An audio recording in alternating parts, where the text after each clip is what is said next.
বন্ধুরা সবাই কেমন আছো? বন্ধুরা আজকে তোমাদের আপন মায়ের পুকুরে ছেলের ঠাকুর ডুবানো নিয়ে অসাধারণ একটি সত্য ঘটনা বলবো। গল্পটি শেষ পর্যন্ত শুনলে তোমরা বাধ্য হবে হাতের কাজ করতে। না হলে সবাই আমাকে কাজ করে দিয়ে যাবে, আমি বাধা দেব না। আকাশী নীল টি-শার্ট পরে আমার গা ঘেঁষে দাঁড়িয়ে আছে আমার ছোট বোন কান্তা। আমি মুখ তুলে বলি বসে আছি, বৃষ্টি দেখছি। তা আমি দেখছি ভাইয়া, কিন্তু তোমাকে খুব বিষণ্ণতা একাকিত্বের ভেতর ডুবে থাকা মনে হচ্ছে। তোমাকে আমি অনেকবার বলেছি জলি আপার আহ্বানে সাড়া দাও। জলি আপা তোমার জন্য পাগল। দুইজনে বসে বৃষ্টির খেলা দেখতে খুব মজা পাবে। কান্তা আমার 2 বছরের ছোট, ভীষণ চট্টে হাসি খুশি মেয়ে, পাতলা গড়নের লিকলিকে শরীর, যেমন সুন্দরী তেমন লেখাপড়াতেও খুব ভালো। আমি জীবনেও কান্তার সাথে কথায় জয়ী হতে পারি না। কান্তা কথার সাথে কথা মিলিয়ে খুব সাবলীলভাবে কাবু করে দেয়। আমাদের মাঝে খুব মিল, ভাই বোনের সম্পর্ক হলেও তুই তুকারি সম্পর্ক। বাহিরে গেলে কেউ বুঝতেই পারে না যে আমরা ভাই বোন, সবাই মনে করে বন্ধু। কান্তা জলিকে খুব ভালোবাসে, তাই কান্তার আশা আমি জলির সাথে প্রেম করি। জলিও অনেক দিন যাবৎ আমার সাথে সম্পর্ক করতে চেষ্টা করে যাচ্ছে। আমি প্রায় 1 বছর নেশায় আসক্ত ছিলাম। কান্তার কারণেই আমি সেখান থেকে ফেরত এসেছি। কান্তা আমাকে খুব ভালোবাসে। মা আমার নারী আন্দোলন করে, যা আমার পছন্দ নয়। নিজেকে প্রচার আর প্রসার করায় আম্মা খুব ভালোবাসে, তাই নিজের টাকা খরচ করে আন্দোলন করে, কিন্তু নিজের অনেক ভুল নিজেই দেখে না। সন্তানের উপর অধিকার আছে, তবে তাদের দেখার সময় উনার নাই। আমরা ভাই বোন ছোট থেকেই কেয়ার করি না আম্মাকে। আব্বা খুব ব্যস্ত ব্যবসায়ী মানুষ, তিনি আমাদেরকে টাকা দিলেই সব দায়িত্ব শেষ এমন ধারণা পোষণ করেন। দেশ বিদেশ ঘুরে বেড়ায়। মা বাবার মধ্যে তেমন কেমিস্ট্রি আছে বলেও মনে হয় না। আমরা দুইজন নিজেদের ভুবন সাজিয়ে রেখেছি। আড্ডা মারা, বাহিরে যাওয়া, ঘুরে বেড়ানো সব আমরা একসাথেই করি। কান্তা আমার ঘাড়ে হাত রেখে বলে, ভাইয়া জলি আপা খুব ভালো মেয়ে, তোমাকে সুখী রাখবে। হ্যাঁ বলে দাও, আমি ফোন করে দেই, দেখবে এই বজ্রপাতে কাক ভেজা শরীর নিয়ে তোমার কাছে হাজির হয়ে যাবে। কাকা ভেজা শরীর দিয়ে আমি কি করব? কি বলো ভাইয়া? মোস্ট রোমান্টিক দৃশ্য হল মেয়েদের ভেজা শরীর। তুই এত কিছু জানিস কি করে? কেন ভাইয়া, আমি কি ফিডার খাই? আমি এখনো বাচ্চা নাকি? তুই কি কারো জন্য ভিজিস নাকি? ভাইয়া, সিরিয়াল আছে না, তুমি শুরু করলে আমি চেষ্টা করতাম। তোমার জন্যই আমি কিছু করতে পারছি না। তোরে কে বাধা দিচ্ছে?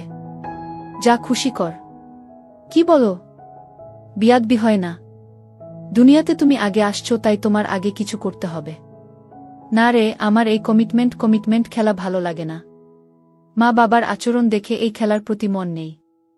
ভাইয়া, সেটা তাদের ব্যাপার। তাই বলে কি আমরা সেটা দেখে এখন নিজেদের কষ্ট দেব? ওদের মাঝে ভালোবাসা ছিল, আর সেটার প্রমাণ তুমি আর আমি। বাবা গরিব ছিল, তাই টাকার অভাব দূর করতেই টাকার প্রতি আগ্রহ বেশি। আম্মা আব্বার জন্য ঠিক নয়, তাই বলে কি আমরা ভুল করব? এত কিছু ভাবিস কি করে? তোর কেউ থাকলে বলো, বিয়ে দিয়ে দেই। ভাইয়া, আমি তোমার চিন্তা করি। তুমি এত হ্যান্ডসাম একজন মানুষ, আর তোমার গার্লফ্রেন্ড নাই। কি করে হয়? তোমার দিকে সব মেয়ে চেয়ে থাকে হা করে, তুমি কি জান? তাই তুই কি এই সব দেখে বেড়াস নাকি? আমি হয়তোবা দেখতে ফানি কার্টুন, তাই সবাই দেখে। না ভাইয়া, তুমি ফানি না, তুমি তাদের কাছে হানি। ওরা তোমায় দেখে দেখে গিলে খায়। যা কি বলছিস? ভাইয়া, তুমি আসিলেই খুব হ্যান্ডসাম, কিন্তু সেই ফিগারটাকে কাজে লাগাচ্ছ না। ইচ্ছা করলে অনেক মজা করতে পারো। কি করে? একটু এফোর্ট দাও, দেখবে প্রতিদিন তুমি বেড ডেটিং করতে পারবে। তুই কি করছিস নাকি এসব? আমি কোথায় পাবো? কেউ আমাকে পছন্দই করে না। সব সময় তোমার সাথেই থাকি। অপরিচিত সবাই মনে করে তুমি আমার বয়ফ্রেন্ড। ভাই বোন হলেও তো আমরা ফ্রেন্ডের মতোই চলি। ফ্রেন্ডের মতো, কিন্তু বয়ফ্রেন্ড না ভাইয়া। তবে তুমি আমার ভাইয়া না হলে জোর করে হলেও তোমাকে বয়ফ্রেন্ড বানিয়ে নিতাম। যে কোনো মেয়ে তোমার জন্য পাগল হবে ভাইয়া, বলে আমার পেছন থেকে আমার গলা পেঁচিয়ে ধরে। আমি বাধা না দিয়ে বসে থাকি। আর কান্তা আমার বুকে হাত বুলিয়ে দিয়ে বলছে, জলি আপা তোমার এই সুটাম দেহের পাগল ভাইয়া, হাত বাড়িয়ে দাও, এনজয় করো। কান্তার হাত যেন থামছেই না। আমার শরীরে তৈরি হচ্ছে এক ধরনের কেমিস্ট্রি। চোখ বন্ধ হয়ে আসছে আরামে। আমি হাত ধরে ছাড়ানোর চেষ্টা করে বলি, কিরে তোর কি হয়েছে? তুই কি জলি হয়ে গেছিস নাকি? যেভাবে হাত দিচ্ছিস যেন তুই নিজেই জলি। কেন ভাইয়া, আমাকে কি জলি আপা মনে হচ্ছে? আমি তো জলি আপারও মতো না। কে বলছে তুই অনেক সুন্দরী? কে আছে তোর মতো এত সুন্দর? আমি যদি তোমার বোন না হতাম তুমি কি আমার সাথে প্রেম করতে? অবশ্যই করতাম। তোর মতো রূপবতী রাজকন্যা পাওয়া ভাগ্যের ব্যাপারও। কান্তা চট করে আমার সামনে এসে বসে আমার 2 পায়ের ফাঁকে আমার দিকে চেয়ে থেকে বলে, ধন্যবাদ ভাইয়া, তোমার কাছ থেকে কমপ্লিমেন্ট পেয়ে আমি অনেক খুশি। You deserve a kiss from me.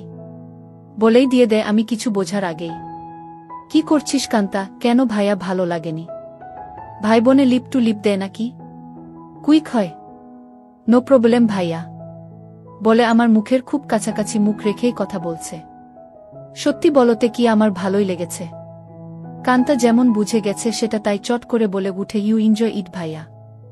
আমার দিকে চেয়ে বলে, সরি ভাইয়া। উঠে দাঁড়িয়ে রোমে চলে যায়। আমি সেখানে বসে থাকি অনেকক্ষণ। কাজের মেয়ে ডাকে সাড়া দিয়ে খাবার খেতে যাই। কান্তা আজ খাবে না, তাই আমি একাই খেয়ে রুমে গিয়ে ঘুমিয়ে যাই। কান্তার সাথে আমার দেখা হয় না আজ 2 দিন।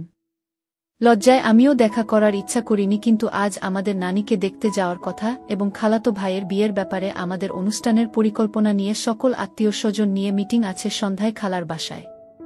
কান্তার মোবাইলে টেক্সট দিয়ে আমাকে জানিয়ে রেখে বলে সে খালার বাসায় চলে যাবে যেন আমি মিস না করি, কিন্তু নানির বাসায় সে যাবে না। আমি নানির বাসা থেকে খালার বাসায় গিয়ে দেখি সবাই বসে আছে। আমাদের মিটিং শেষ করে রাত 12। একটা হোভার ডেকে বাসায় আসি। প্রায় সবাই গাড়ি নিয়েছিল, কিন্তু কান্তা কারো লিফট নিতে নারাজ। বাসায় এসে যার যার রুমে চলে যাই। আম্মা জানতে চাইল মিটিং কেমন হলো এবং আমরা কি করব।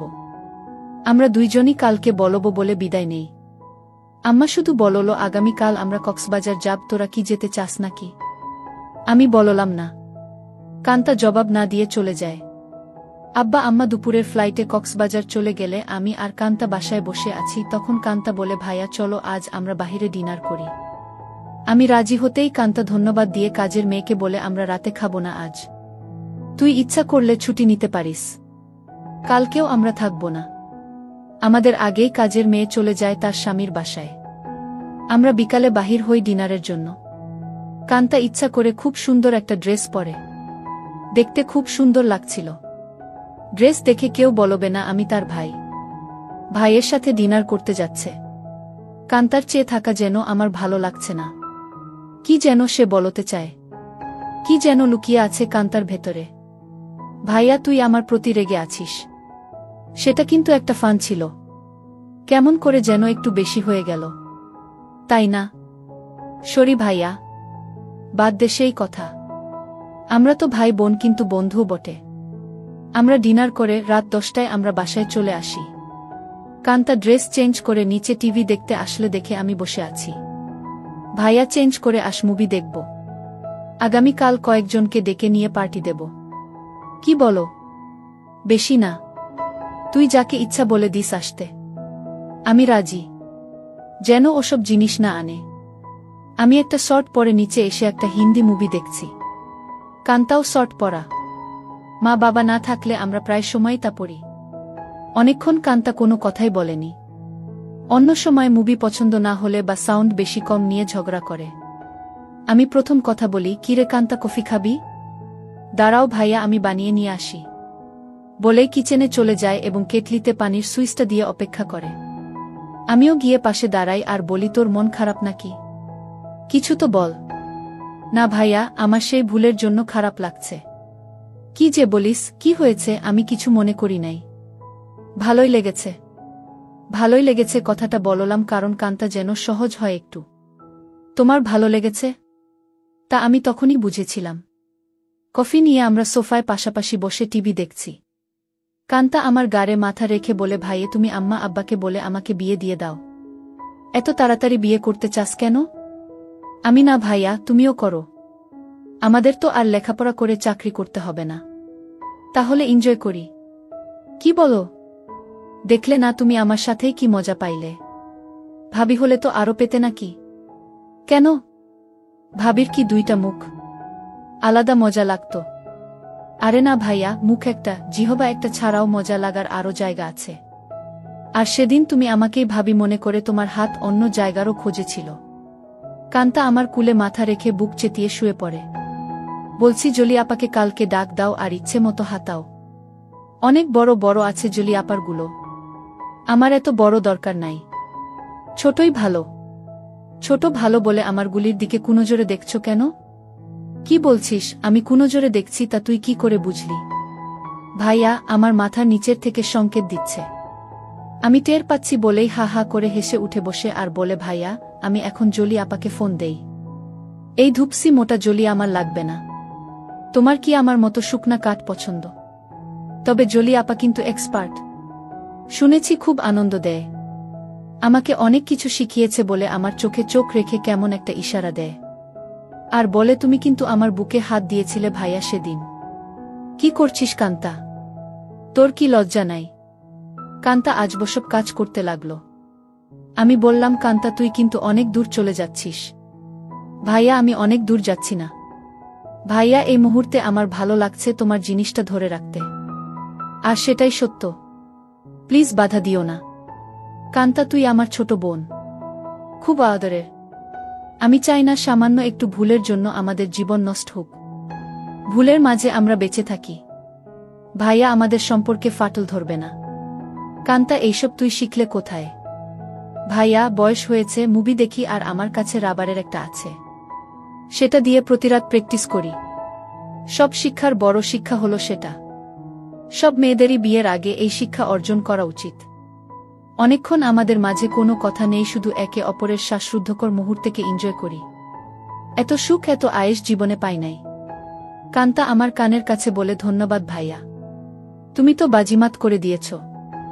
আমার খালতো ভাই সোহানের বিয়ে আগামীকাল। আমরা খালাতো মামাতো ভাইবোন 15 জন, আর সোহান সবার বড়। ভাই 10 জন আর বোন 5 জন। এই প্রথম একজন ভাইয়ের বিয়ে। গত বছর সোহানের বোন লিজার বিয়ে হয়েছে। অনেক আনন্দ ফুর্তি করেছি আমরা। কান্তা আর লিজা আমাদের সকল ম্যানেজমেন্টের দায়িত্ব নিয়েছে। খুব ব্যস্ত। আজও সকাল সকাল চলে গেছে। সোহান ভাইয়াদের ছাদে ডিজে পার্টির আয়োজন হবে আজ রাতে।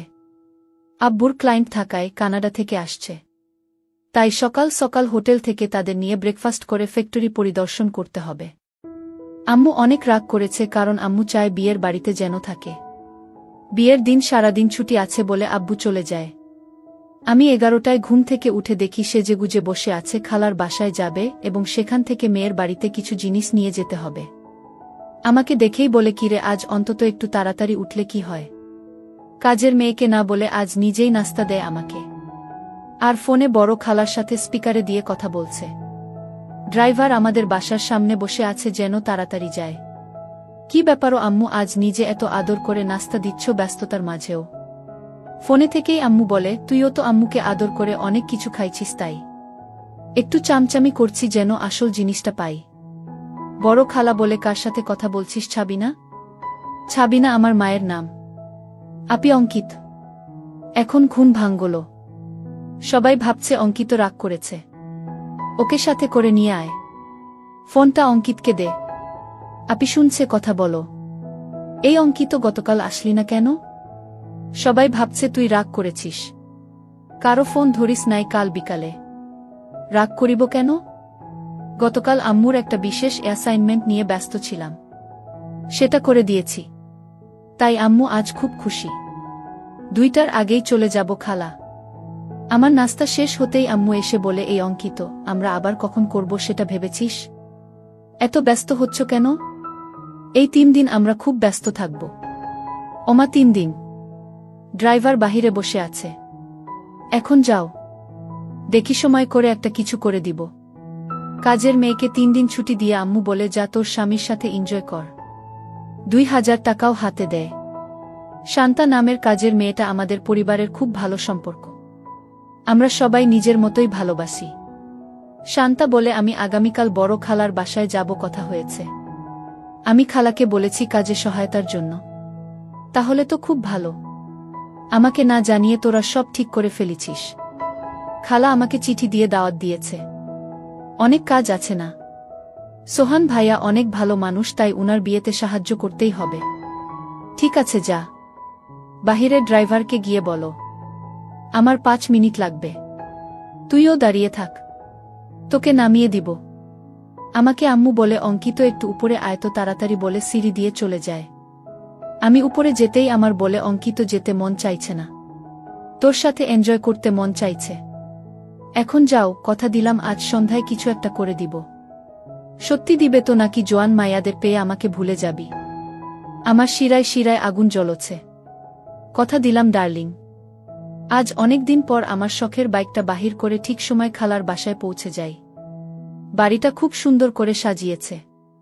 গুলশানে এমন 3 তালা বাড়ি আর সামনে পেছনে বাগানওয়ালা বাড়ি খুব কম। এক পাশে বাবুর্চিখানা বানিয়েছে, সেখানে মিতু আপা দায়িত্বে। যার যা দরকার মিতু আপা অর্ডার করে। আমাকে দেখেই বলে এনিথিং স্পেশাল লাগবে? না আপু, সবার স্পেশাল থেকে একটু একটু করে চেকে নিলেই আমার হবে। ভেতরে ঢুকেই কান্তার সাথে দেখা। ভাইয়া এসেছিস? চল উপরে যাবি ছাদে, আয়োজন কেমন হয়েছে দেখবি। বলে টেনে উপরে নিয়ে যায়। সাথে সাথে অনেকেই যায়। খুব সুন্দর হয়েছে। পার্টি কখন শুরু হবে? 6টায় সময়, 12টায় শেষ। কান্তা সবাইকে বলে এই তোরা সবাই নিচে যা, খাবারের কি খবর দেখ। আমি ভাইয়ার সাথে একটা সিক্রেট কথা বলে আসছি।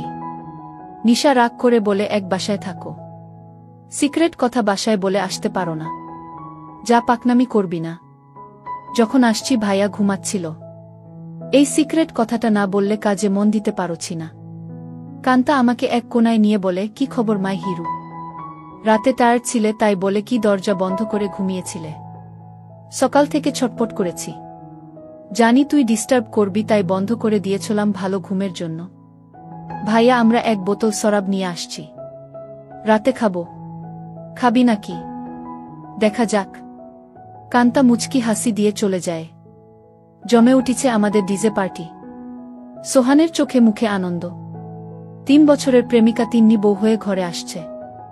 মা বাবা ভাইবোন বন্ধুবান্ধব মিলিয়ে প্রায় 15 জন মানুষ ছাদে খাচ্ছে, গল্প করছে, মিউজিক শুনছে, ড্যান্স করছে। আমার কাছে এই সব আনন্দ খুব বাড়াবাড়ি মনে হচ্ছে। অয়থা টাকা পয়সা নষ্ট। দেশে অনেক গরিব আছে, সেই দিকে খেয়াল রাখা উচিত আমাদের। আমি কথা প্রসঙ্গে সোহান ভাইয়ার সাথে শেয়ার করি।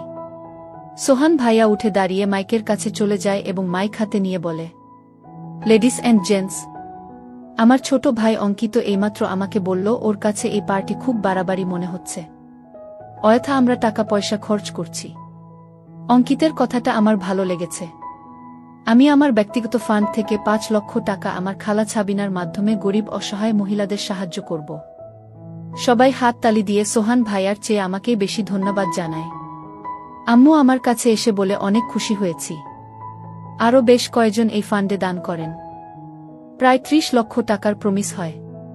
আম্মু মাইকে গিয়ে সবাইকে ধন্যবাদ জানিয়ে বলে কি করে সঠিকভাবে এই ফান্ড ভালো কাজে ব্যবহার হয় সেই জন্য অঙ্কিত সোহান আমার সাথে কাজ করবে।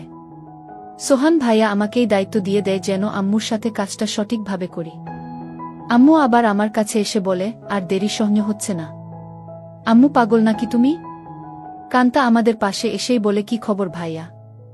আম্মুর নতুন পার্টনার হয়ে গেলে? আমি কান্তাকে বলি তুই ইচ্ছা করলে আমাদের পার্টনার হতে পারিস। বিনিময়ে কিছু দিতে হবে নাকি? আমাকে কিছু দিয়ে দিস হয়ে যাবে। এই কথাই তো আম্মু বলছিল আর তুই চলে আসলি।